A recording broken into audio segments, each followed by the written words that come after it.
Bea De Leon at Maddie Madayag may alitan pala sa isa't isa, elimination at semis walang pansinan.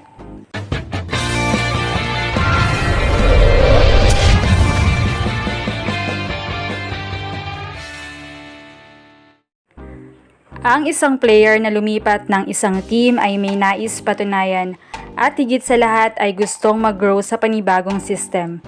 Yan naman din ang naging reason ni former Choco Mucho team captain and now a cool smasher girl, Bea De Leon.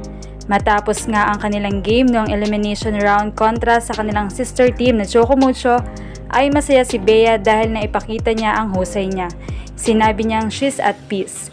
Hindi niya akalaing dadating siya sa point kung saan ay may i-grow pa ang kanyang sarili at ang kanyang karir matapos ang kanyang paglipat dito.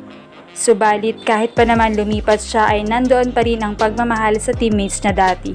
Sa mga free time nila ay lumalabas sila ng kanyang mga former teammates at every after game ay nagyayakapan sila.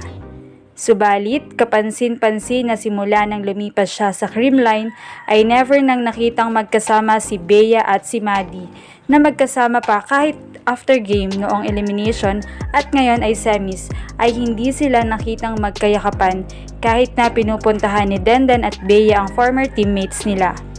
Nagyakapan si Denden at Maddie, si Kat, Dina at Bea pero hindi talaga naglapit si Bea at si Maddie. Totoo kayang may alitan sila? Ayon sa mga nakakapansin, ay mukhang mayroong hindi sila pagkakaunawaan na marahil ay dahil sa naging paglipat ni Bea at pag-iwan sa kanila.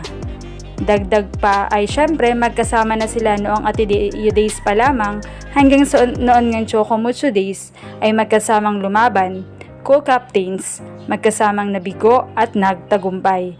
Kaya syempre, masakit na sa susunod palang game ay hindi mo na siya makakasama sa court kundi magkalaban na kayo sa kabila. Subalit support ni Bea ay syempre para sa kanya ring sarili ay kailangan mag-grow siya at kailangan niya ring hasain ang passion niya sa volleyball sa ibang system. Well still, ang mga fans ay nag-aabang pa rin na baka may konti na rin naging gap sa kanila pero still magkaibigan pa rin sila. Anong masasabi niyo rito? Leave a comment below. Thank you for watching and don't forget to subscribe.